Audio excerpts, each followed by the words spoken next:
Los ejércitos normandos. Normandía era una región pequeña comparada con una isla tan grande como Britania, y por lo tanto disponía de menos recursos naturales. El sistema militar normando se basaba en que cada barón u obispo poseía sus propias tierras, otorgadas por el duque, con la condición de que mantuvieran y equiparan para su servicio inmediato un número de milites designados por él. El núcleo verdadero del ejército normando era la familia regis, o la casa militar de los reyes. Las tropas de la familia eran soldados mercenarios profesionales, que eran pagados por el servicio militar a tiempo completo. Debe entenderse que, durante el siglo XI, el término mercenario no llevaba la connotación negativa que tiene actualmente. Los miembros pagados de la familia a menudo rendían una gran lealtad hacia su señor. La fidelidad mostrada por la familia regis era a menudo mucho más fuerte que la ofrecida a un señor feudal. Un soldado de la familia normanda compartía mucho en común con los huscarles anglosajones.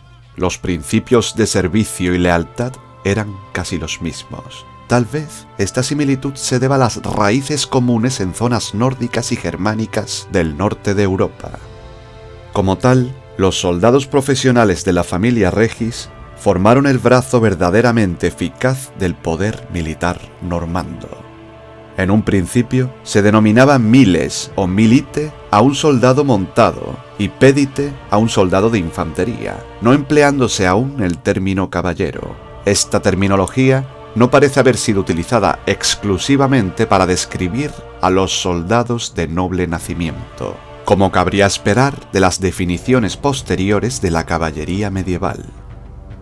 El equipo militar de un soldado normando era el factor determinante. Si un hombre poseía el equipo requerido, consistente en una cota de malla, yelmo, lanza, espada y caballo, solo entonces podría considerarse un milite. En una época en que el caballo era el principal símbolo de la riqueza y estado de poder, indudablemente la mayor parte de la nobleza feudal habría ocupado este papel. A veces, los milites normandos desmontaban y combatían como pédites, lo que viene a ser infantería organizada, sobre todo durante los asedios. Evidentemente, el miembro de la familia regis era responsable de suministrar, inicialmente, su propia panoplia militar. Los artículos perdidos o dañados eran reemplazados por su señor como parte del contrato de servicio militar. Un próspero y exitoso soldado de familia, o noble feudal, habría poseído una cota de malla, objeto valiosísimo en la época, el cual era muy lento y costoso de fabricar. Los milites normandos que servían a los varones y obispos eran básicamente elegidos, basándose en su noble linaje.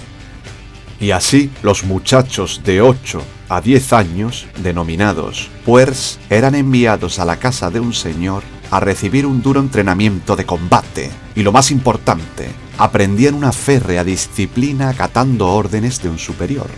Más allá de la edad de 14 años, muchos de los adolescentes eran introducidos en las filas de los escuderos, que básicamente eran los auxiliares de los milites, tanto en la paz como en la guerra. Y por fin, a la edad de 21 años, eran denominados como milites, celebrándose un importante rito de iniciación, aparentemente extraño, en el que el joven recibía un fuerte golpe en las orejas.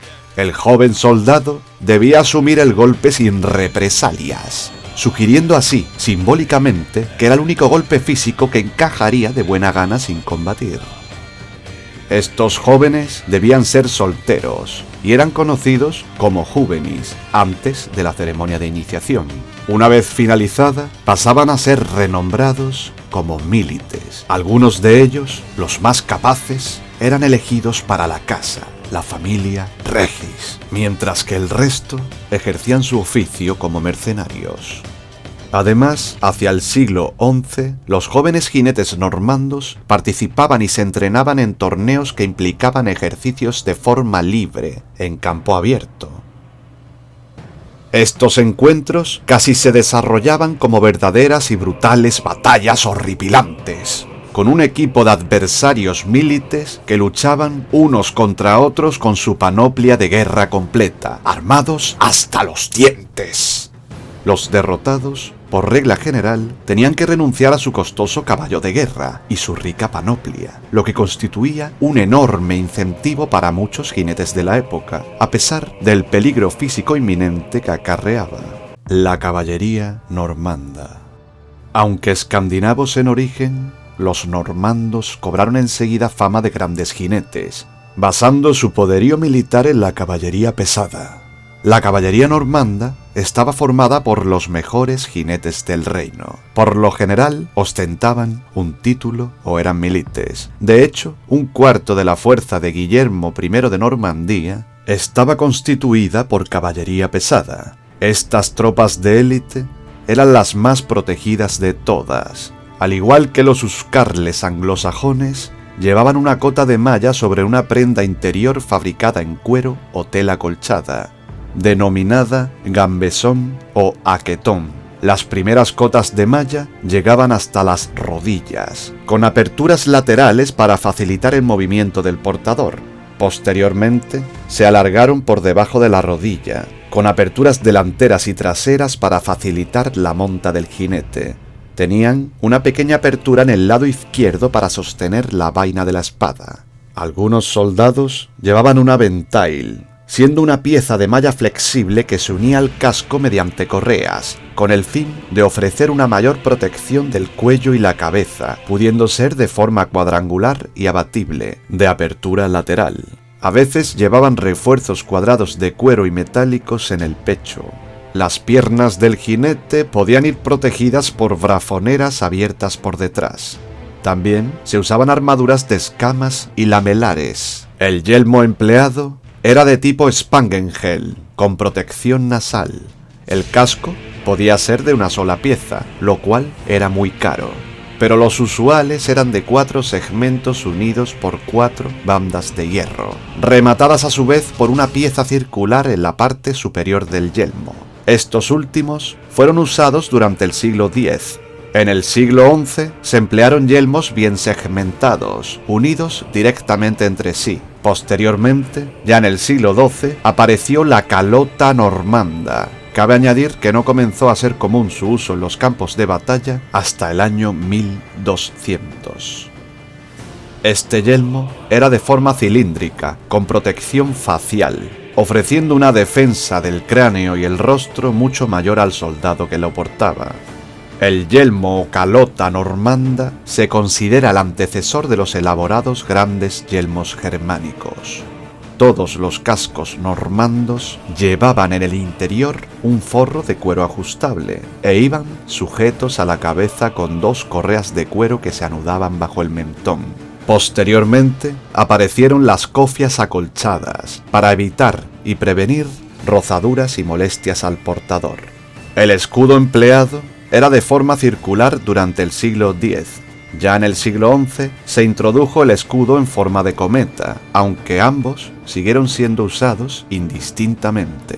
Se sujetaban al soldado mediante una correa de cuero, con el fin de evitar su pérdida durante el combate y para colgarlos a la espalda cuando cabalgaban. Estaban fabricados de madera con refuerzos de metal alrededor del perímetro, con el fin de absorber golpes contundentes. Tenían el escudo de armas pintado del soldado. Algunos estaban recubiertos de cuero para una mayor protección. Se cree que los caballos empleados por los normandos eran solo sementales, aunque no fueron especialmente grandes. La protección del caballo no parece haber sido de importancia primordial. La forma de montar del jinete era de naturaleza vertical, con las piernas rectas, ligeramente inclinadas hacia adelante, para evitar ser tirado en una carga, la cual se denominaba monta a la caballera o a la normanda. Cada jinete tenía su propio escudero para cuidar de su montura. A diferencia del ejército anglosajón, que no dependía del aporte de los caballos para luchar, los jinetes eran parte vital de la estrategia normanda. En cuanto al armamento, los jinetes portaban lanzas de madera, generalmente fabricadas de fresno, con longitudes de 2,5 metros a 2,80 metros.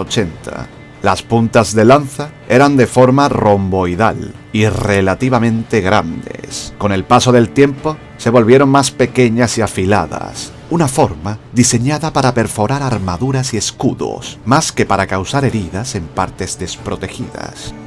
Los jinetes usaban la lanza en ristre, denominada por los normandos couché. Colocaban una mano acometiendo en forma descendente, que se elevaba poco antes del brutal choque. También podían usarse las lanzas como armas arrojadizas. Una vez que los jinetes habían cargado sobre las filas enemigas, usaban las espadas, mazas o hachas como armas secundarias.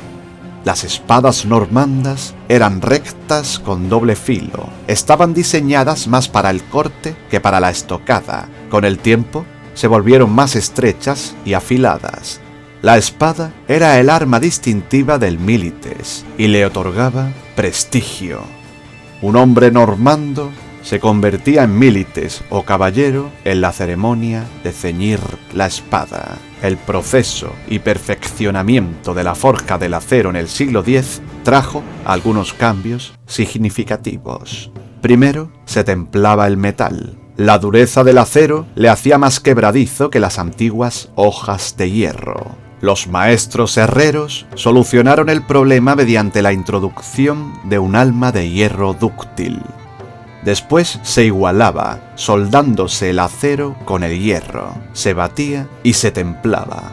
Así se conseguían espadas más resistentes, pero a la vez lo suficientemente flexibles para no romperse en el fragor de la batalla. Además de la espada, se empleaban otras armas como la maza o el hacha, siempre a elección del jinete.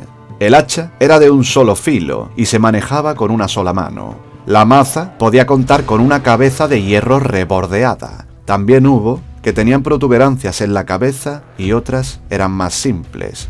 Por ejemplo, un tosco garrote de madera, denominado baculum, que era, en la mayoría de los casos, un signo de distinción de mando y liderazgo.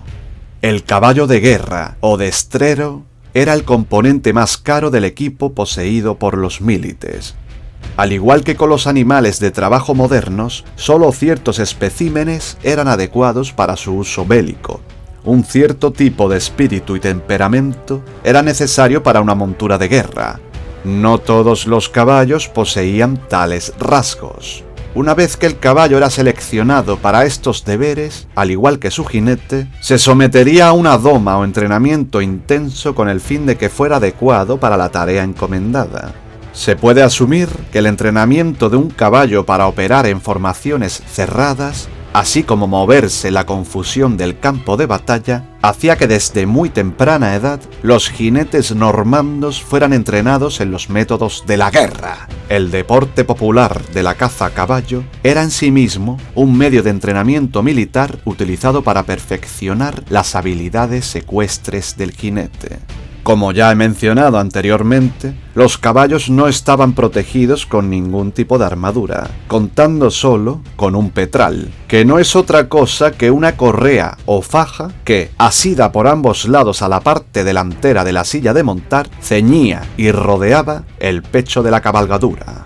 Se empleaba una silla de arzón con los borrenes delanteros y traseros elevados, los segundos casi a la altura de la cadera. El jinete quedaba de esta forma bien encajado, siendo una buena plataforma para el uso de las armas. Los estribos eran largos y permitían al jinete ponerse de pie tanto para manejar la lanza como la espada. Los jinetes empleaban espuelas largas.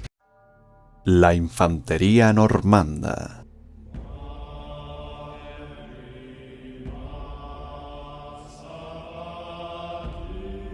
La infantería normanda desempeñaba un papel importante en el combate. Guillermo I de Normandía supo ver el valor de la infantería y reclutó gran número de guerreros a pie para la invasión normanda de Inglaterra. Si estos pédites, mercenarios profesionales, no hubieran estado presentes en la batalla de Hastings, el enfrentamiento podría haber sido muy diferente para la caballería normanda. La infantería normanda estaba constituida por pédites, infantes y arqueros bien armados con el arco corto normando o con ballesta. El arma básica de la infantería, al igual que la caballería normanda, era la lanza. Esta contaba con una punta de hierro en forma de hoja y un asta de madera, por lo general de brezo. La única diferencia visible entre las lanzas de infantería y de caballería en las ilustraciones de la época es que las lanzas de infantería a veces aparecen con el asta más corta y más gruesas en la punta. Ambos tipos de lanzas se muestran a menudo con una barra transversal horizontal debajo de la punta, destinada a evitar la penetración excesiva, haciendo de tope. Las grandes formaciones de infantería probablemente podrían formar muros de escudos de los que sobresalían las lanzas, como protección contra la caballería. Esta táctica se hizo más común más adelante, ya en el siglo XII.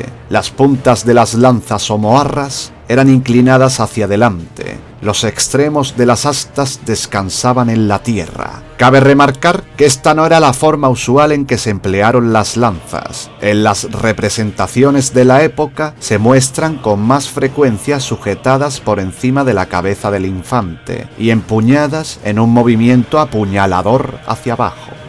La misma técnica se utilizaba tanto contra la caballería como la infantería. Empleando esta táctica, la lanza podría ser lanzada cuando era necesario como una jabalina, y esto explicaría por qué en la mayoría de las ilustraciones manuscritas de los siglos XI y XII, las lanzas parecen ser de construcción ligera. Los infantes también portaban varias jabalinas que lanzaban antes de que el enemigo llegase al choque.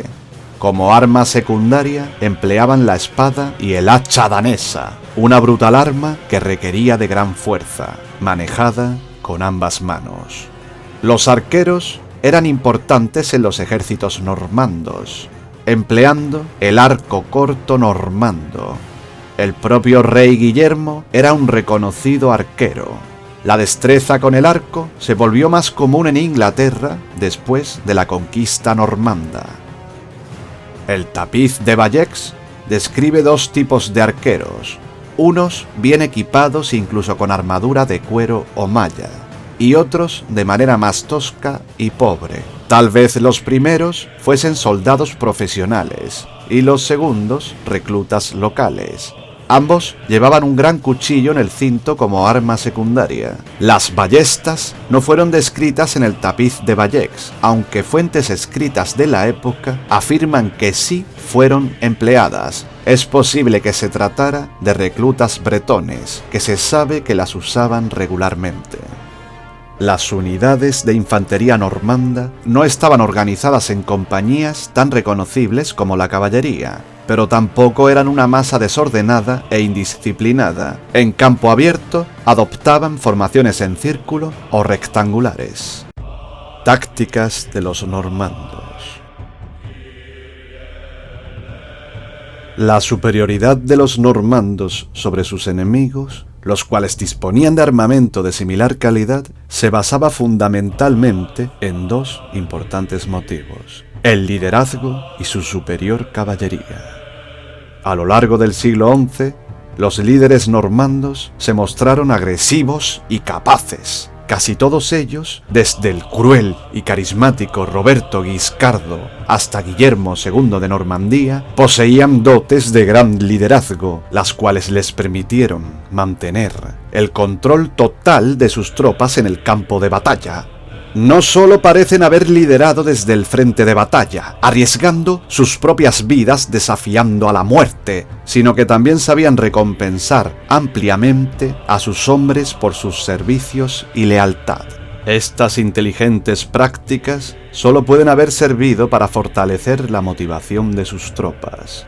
Las rebeliones a las que se enfrentaron estos líderes provenían principalmente de parientes y señores feudales, mientras que las tropas de su familia regis parecen haberse mantenido leales bajo toda circunstancia. En el empleo de la caballería, A diferencia del Imperio bizantino y los musulmanes de Oriente Medio, los cuales usaban la caballería de forma tradicional en las alas, los normandos la solían emplear en el centro para romper las formaciones enemigas mediante cargas controladas. Con el escudo en el lado izquierdo y lanza en ristre, cargaban contra las formaciones enemigas. Probablemente no fueron los inventores del uso de esta forma de cargar, pero sí fueron los que con más entusiasmo y éxito la adoptaron. El uso de la carga de caballería, lanza en ristre, contra una formación cerrada de infantería, solo tenía éxito si el caballo y el jinete estaban bien entrenados para ello. Tras el choque inicial, a menos que el enemigo huyera, la lucha se tornaba en una refriega confusa, y entonces los jinetes abandonaban las lanzas para emplear las espadas, mazas y hachas. La caballería normanda operaba en grupos de 20 a 30 hombres, denominados conrois. Estos grupos se identificaban con un guión o pequeña bandera llamado gonfalón, el cual se colocaba en el extremo de la lanza.